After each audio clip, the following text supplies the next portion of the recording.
Et salut à tous, j'espère que vous allez bien. Alors aujourd'hui, une fois n'est pas coutume, vous l'avez vu dans le titre, on va parler d'une console, et la console en question, c'est la Xbox Series S. On y va, c'est parti.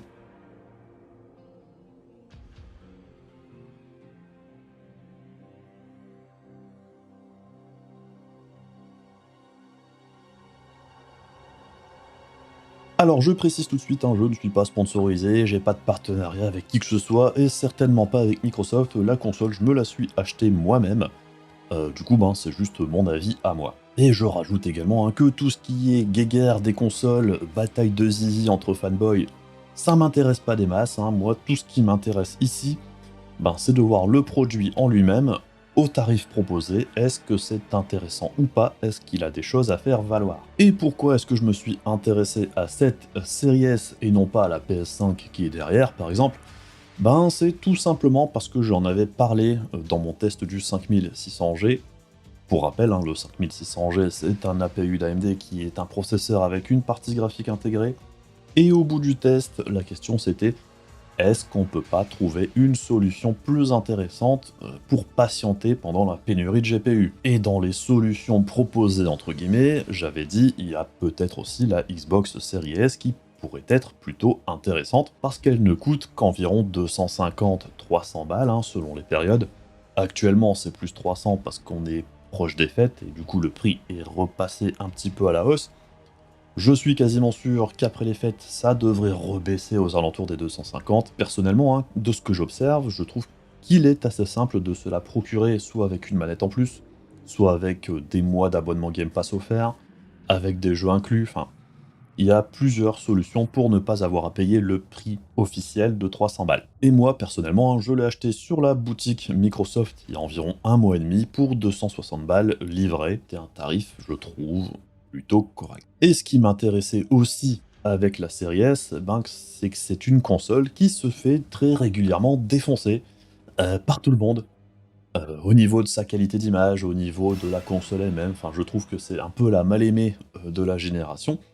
Et je voulais quand même voir si c'était justifié ou pas, ou s'il y avait vraiment un truc qui clochait avec cette console, et concrètement, qu'est-ce qu'on peut faire avec. Et pour se faire un avis sur la machine et comprendre comment en est-on arrivé là, je pense qu'il faut d'abord faire un tour du côté des specs. Alors déjà, quand on compare les specs de la série S à la série X, ce qu'on observe assez rapidement, c'est qu'au niveau processeur, on est quasiment au même point, il est juste cadencé un petit peu moins haut. Par contre, la coupe a clairement été faite du côté de la puce graphique, puisqu'on passe de 52 compute units sur la série X à 20 compute units sur la série S, et en plus de ça, les compute units en question sont cadencés moins haut sur la série S que sur la série X. Donc déjà là, on a deux castrations au niveau de la partie graphique, et en plus de ça, au niveau de ce GPU, au niveau de la gestion de la mémoire, là aussi, on a aussi une belle grosse castration de la part de Microsoft, puisqu'on passe de 16 à 10 Go de RAM total, donc déjà on perd 6 Go de RAM, et en plus de ça, le bus mémoire passe de 320 bits à 128 bits, donc on perd quand même beaucoup de bits, et ça fait jamais plaisir.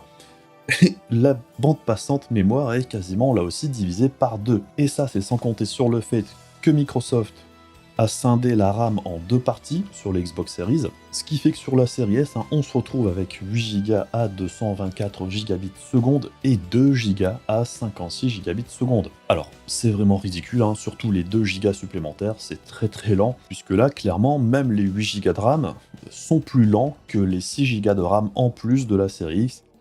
Donc, la partie graphique de la série S est vraiment beaucoup castrée. Et si on compare ça à un GPU pour PC, celui qui s'en rapproche le plus, c'est la RX 6600 d'AMD, bien évidemment, c'est du RDNA 2, comme sur la Xbox. Donc déjà, rien qu'au niveau des compute units, on voit que la 6600 en a déjà 8 de plus, ce qui est beaucoup quand on en a que 20. Et en plus de ça, au niveau des fréquences, sur série S, on est bloqué à environ 1.5 GHz, tandis que sur la 6600, on peut monter jusqu'à 2,5 GHz en boost. En vrai, 1.5 GHz pour du RDNA2, c'est vraiment pas beaucoup. Sur toutes les puces RDNA2 pour PC, on voit qu'on peut monter assez facilement dans les 2.5 voire 3 GHz dans le meilleur des cas. et même sur les plus grosses puces. Donc, avoir cadencé son RDNA 2 aussi bas sur la série S, ben, c'est clairement foutre en l'air les performances possibles avec le matos inclus dans la machine. Et la 6600 pour PC de bureau, ben, vous n'êtes pas sans savoir que c'est un GPU orienté quasiment exclusivement pour le 1080p. C'est pas que c'est pas utilisable en 1440, mais c'est que les performances ne seront pas incroyables.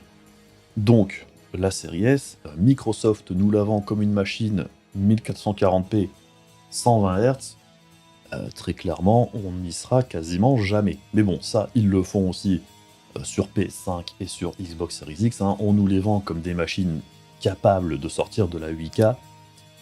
Concrètement, on n'en aura jamais de la 8K avec ces machines-là, hein. C'est juste quasiment impossible, à part sur des tout petits jeux. Donc si on met vraiment tout ça bout à bout, on se demande pourquoi est-ce que Microsoft a choisi de tailler dans l'APU de la console aussi sévèrement. Ben, à mon avis, hein, je pense que la Xbox Series S a été créée pour être intéressante, mais pas trop. Parce qu'il fallait ouvrir un nouveau segment, hein. Clairement ça n'existait pas avant, la console budget, entre guillemets, mais il fallait pas non plus qu'elle fasse de l'ombre à la plus grosse console, puisque bien évidemment, à mon avis, hein, si la série S était capable de sortir exactement la même chose avec juste une résolution plus basse, elle ferait beaucoup d'ombre à la série X au final, puisque du coup, on n'aurait quasiment aucun gain visuel si on n'avait pas de télé 4K. Et à l'heure actuelle, je pense que la plus grosse majorité du parc de télé installé, c'est encore les télés en 1080p. Et donc d'avoir une console secondaire qui coûte à peu près la moitié du prix, qui est capable d'afficher grosso modo la même chose que sa grande sœur, pour une grosse majorité des gens, ça aurait très clairement impacté les ventes de la série X, et je pense que c'est pas ce que Microsoft avait envie de faire. Donc ouais, clairement, de ce qu'on observe déjà actuellement, le 1440p c'est déjà très rare, ça ne va pas s'arranger par la suite. On est concrètement sur une console qui sort du 1080p, ça devrait rester comme ça. Et quand on voit la démo de l'Unreal Engine 5 avec Matrix, hein, on voit que la console est capable, en toute logique, de sortir du 720p upscalé en 1080p. Alors, avec tous les problèmes que ça inclut au niveau artefacts et compagnie, mais la console est quand même capable de le faire à environ 30 fps, tout en sachant que la démo est probablement pas super optimisée, et particulièrement pas pour la série S. Donc rien qu'à la vue des specs, il faut pas s'attendre à des miracles. Personnellement, j'en attendais pas spécialement non plus de la part de cette console. Alors après, j'en ai vu aussi beaucoup qui la comparaient à la Xbox One X en se plaignant que la Xbox One X était meilleure. Alors oui, au niveau performance brute de sa partie GPU, la Xbox One X est plus puissante. Ça, il n'y a pas de doute là-dessus. Par contre, c'est une console en fin de vie. Elle est appelée à disparaître, elle n'est plus disponible. Microsoft la maintient en vie actuellement avec le cross-gen, mais ça va pas durer éternellement, et au plus on va avancer dans la génération, ben, au moins on aura de jeux compatibles avec la Xbox One. Donc la One X, elle est déjà sur sa dernière jambe, et en plus de ça, elle coûtait 500 balles, pas environ 250. Donc c'est quasiment le double du prix. Alors oui, Microsoft l'a un petit peu bradé sur la fin, normal, hein, comme à chaque fois. Mais là, concrètement, actuellement, si je veux acheter une Xbox One X, c'est pas vraiment dispo, et pas à un prix intéressant non plus. Par contre, la console qui rentre le plus en concurrence avec la Series S, ben, c'est la PS5 Digital Edition. Puisque là, évidemment, à 400 balles au lieu de 300, on a bien la vraie PlayStation 5, avec toutes ses fonctionnalités, avec sa vraie puissance, avec tout ce qu'elle est capable de faire. Du coup, pour 100 balles de plus, ça peut paraître plus tentant de partir sur la PS5 Digital Edition. Le gros problème de la PS5 Digital Edition, bah, c'est qu'il n'y en a pas. Ça, c'est un problème à l'heure actuelle. Acheter une PS5 Digital Edition, c'est pas ce qu'il y a de plus simple.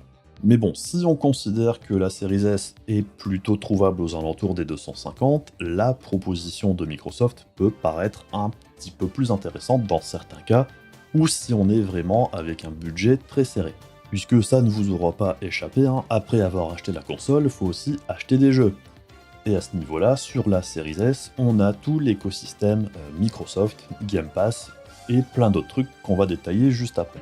Donc à la base, hein, l'idée de Microsoft de proposer une console qui était orientée vers les gens qui veulent une console moins chère pour pouvoir profiter du catalogue de jeux Xbox, à un tarif plus abordable, qui n'ont pas besoin ou qui n'ont pas de télé 4K, qui ne veulent pas avoir une télé 4K, qui n'ont pas projet de la changer dans un futur proche, avoir une console capable de sortir du 1080p, dans des conditions correctes, c'était plutôt bien vu, je trouve, de leur part, même si je pense qu'on aurait pu avoir mieux. Il suffisait de cadencer la puce un petit peu plus haut et de foutre un petit peu plus de RAM, on aurait eu quelque chose de bien plus solide, mais encore une fois, ça aurait peut-être fait un petit peu trop d'ombre à la série X. Autre gros point noir de la série S, à part celui-là, c'est qu'il n'y a pas de lecteur optique, du coup c'est du full démat, et ça c'est un problème, puisque si on a un gros paquet de jeux en version physique de la Xbox One ou d'autres Xbox plus vieilles, au niveau de la rétrocompatibilité, là du coup c'est mort. Donc dans ces conditions-là, il vaudra mieux partir sur la série X si vous êtes dans cette situation. En plus de ça, au niveau du stockage à l'intérieur de la machine, on a un SSD de série, alors ça c'est très bien, mais on n'a que 512 Go, ce qui est vraiment pas grand chose à l'heure actuelle, puisque déjà là, maintenant de suite, on ne peut stocker que 3-4 jeux, 5 maximum je dirais, ça dépend de la taille des jeux, mais vraiment on peut pas en mettre beaucoup dans la console. Alors Microsoft vend des cartes, des SSD en format clé, qu'on peut rajouter dans la console, qui offre les meilleures performances très probablement, mais alors ces SSD en plus, ça coûte la peau des couilles. Franchement, je comprends pas trop le délire. Alors, on peut brancher du SSD externe ou du disque dur externe sur les ports USB, mais on aurait quand même préféré avoir accès à des SSD externes un petit peu moins chers que ce que Microsoft propose officiellement. Au niveau de la manette, par contre, rien à dire, c'est une évolution de la manette Microsoft qu'on connaît quasiment depuis la Xbox 360. J'ai pas grand chose à dire sur la manette, je trouve que c'est du très bon boulot, comme d'habitude. La prise en main, pour moi, c'est une des meilleures. Je préfère la prise en main des manettes Xbox aux manettes PlayStation, même par rapport à celle de la PS5, mais ça, je dirais, c'est un avis personnel. Donc maintenant qu'on a fait un petit peu le tour, en fait, des choses un petit peu gênantes, ou qui pourraient poser problème, qu'est-ce qu'on peut faire avec cette Xbox Series S? Alors déjà, comme je le disais juste avant, on a accès à tout le catalogue de jeux Xbox Series. À côté de ça, on a aussi potentiellement tout le catalogue Xbox One, qui est normalement rétro-compatible avec la série S et X. On a aussi accès à encore des jeux plus vieux de la Xbox 360 et de la Xbox originelle. Donc on a un backlog de jeux possibles dématérialisé assez énorme rien qu'à ce niveau-là. Qui dit console Microsoft dit forcément aussi le Game Pass, qui est bien évidemment disponible. Alors pour ceux qui habitent dans une grotte, grosso modo, pour le prix de 2 jeux neufs par an, on a accès à un catalogue de jeux absolument énorme, à volonté. On choisit ce qu'on veut, on installe, on désinstalle. Et on a aussi accès à toutes les exclus Microsoft en Day One. Et il faut garder à l'esprit qu'il y en aura de plus en plus, puisqu'ils ont racheté plein de studios. Et déjà à l'heure actuelle, le nombre de jeux disponibles sur le Game Pass, c'est assez monstrueux pour le prix demandé. D'autant plus que je ferai une autre vidéo sur le sujet, mais on peut aussi trouver le Game Pass pour un petit peu moins cher. On verra ça plus tard. Mais déjà, au prix normal, je trouve pas que ce soit un très mauvais deal, loin de là. Je trouve ça même plutôt intéressant.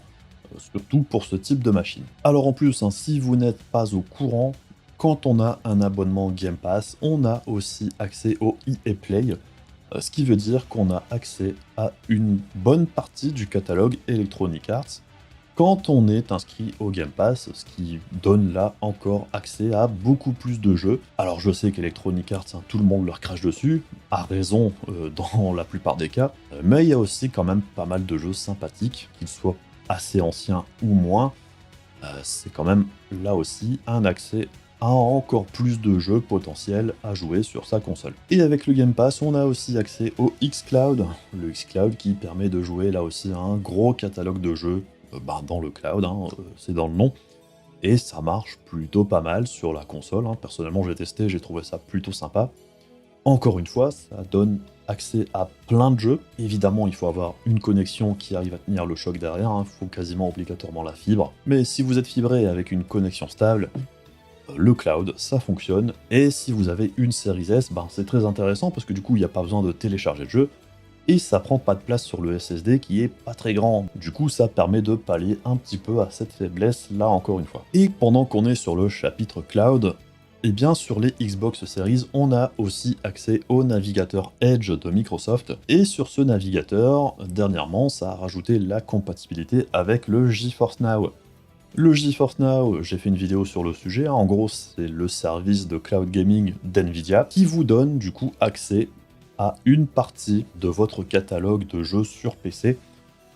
Du coup, vous pouvez jouer sur la console. Vous branchez un clavier, une souris, vous pouvez utiliser le GeForce Now avec votre Xbox et vous jouez à vos jeux PC sur la Xbox par le cloud. Ça fonctionne vraiment pas mal. Et je dois bien avouer que quand on l'utilise, on a quasiment l'impression de jouer sur son PC plutôt tranquillement. Alors après, je sais, le cloud, ça ne concerne pas tout le monde, mais pour ceux que ça intéresse, cette console permet d'avoir accès à quand même deux offres de cloud plutôt intéressantes. On a aussi bien évidemment accès au store Xbox de Microsoft, où il y a pas mal d'applications plus ou moins utiles, selon ce que vous recherchez, et aussi un petit paquet de jeux free-to-play. Encore une fois, des choix de jeux en plus, à un prix très très serré, potentiellement à portée de main pour vous. En plus de ça, on a aussi accès à tout ce qui est Netflix, Prime Video, Disney+, et sur la Xbox Series S, on a une sortie 4K HDR, donc pour tout ce qui est streaming vidéo, il y a la 4K d'activable, ça fonctionne très bien. Et comme je le disais juste avant, on a un navigateur web. Ce navigateur web, vous pouvez aussi utiliser tous les services Google, tout ce qui vous permet de bosser dans l'environnement Google, si ça vous intéresse, du coup c'est faisable sur la Xbox. C'est un peu étrange de taper du texte sur sa Xbox, mais ça fonctionne, ça peut peut-être dépanner certains d'entre vous.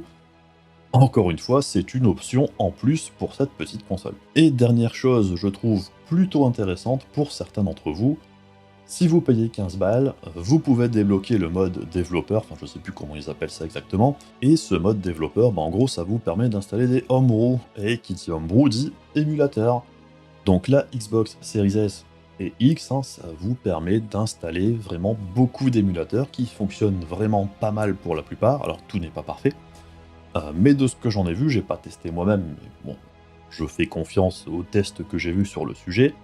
Ça a l'air de fonctionner vraiment pas mal, c'est une option en plus qui vous donne là encore une fois accès à une bibliothèque de jeux possibles absolument phénoménale, tout en restant dans la légalité puisque vous n'avez pas besoin de craquer votre console d'aucune façon pour pouvoir installer tous ces émulateurs. Pour ce qui concerne les ROM, ça vous faites ce que vous voulez par la suite pour jouer au jeu, ça vous regarde. Donc si on met vraiment tout ça bout à bout, vraiment cette petite console vous permet de faire quand même énormément de choses. Par rapport aux consoles d'ancienne génération, on a quand même une ouverture de plus en plus marquée. Cette génération de consoles se rapproche de plus en plus d'un PC. Et c'est pas forcément pour me déplaire. Puisqu'en plus de tout ça, quand vous utilisez la console, normalement, par exemple si j'ai envie de jouer à Call of Duty Warzone, à Fortnite ou même Halo Infinite, je branche le clavier, la souris, et je peux jouer avec sur la console, tout comme je jouerais sur un jeu PC classique. Et je dois bien avouer qu'après avoir fait quelques matchs, par exemple sur Halo Infinite, j'étais très satisfait de l'expérience clavier-souris, ça fonctionne vraiment très bien.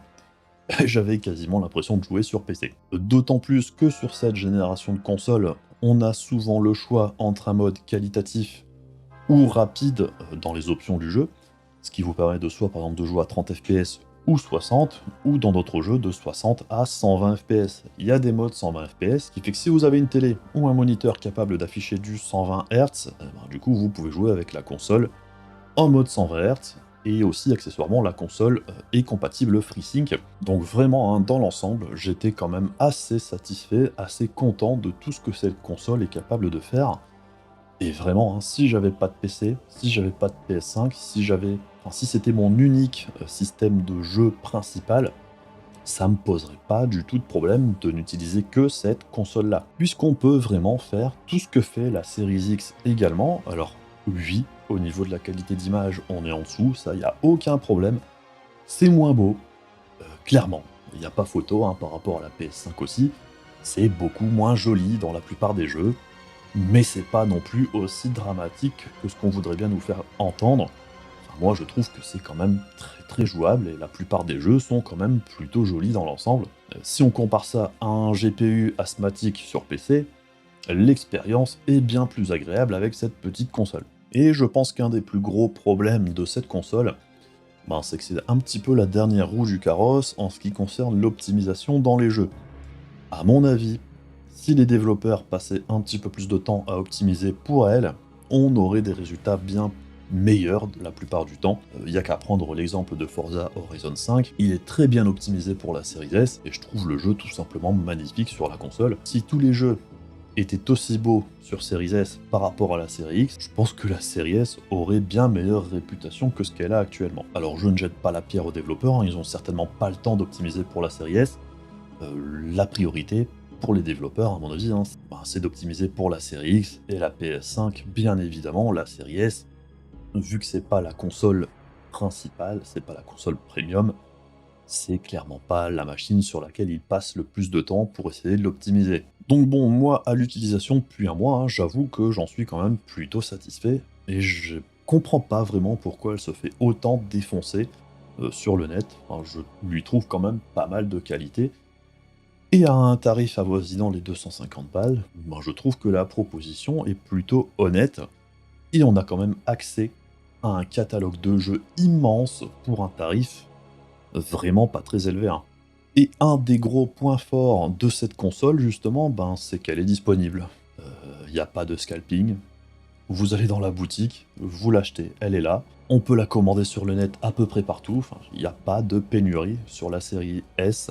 Et je trouve hein, que même en solution d'attente, en dépannage, en console d'appoint ou même en console secondaire, elle peut avoir tout à fait sa place chez vous. Puisque si on prend l'exemple de quelqu'un qui est en galère, qui trouve pas un GPU pour finir un PC, vous avez un ancien PC qui commence vraiment à galérer pour jouer, vous trouvez pas de GPU et vous refusez de payer un prix débile pour un GPU, ben cette console-là, ça peut vous permettre de patienter pendant un bon moment et de jouer dans des conditions vraiment tout à fait correctes et très bonnes dans l'ensemble. Si vous avez déjà une PS5, que les exclusivités Microsoft vous intéressent, et que vous n'avez pas envie d'acheter la série X parce qu'elle coûte assez cher, ou que vous n'avez pas de PC et que vous n'avez pas envie d'acheter un PC, en console secondaire, ça peut aussi tout à fait être pertinent d'acheter la série S. Si vous êtes encore sur la Xbox One, pas la Xbox One X, hein, je trouve que le grade peut être intéressant, hein. Vous pouvez revendre la Xbox One très probablement environ 100 balles.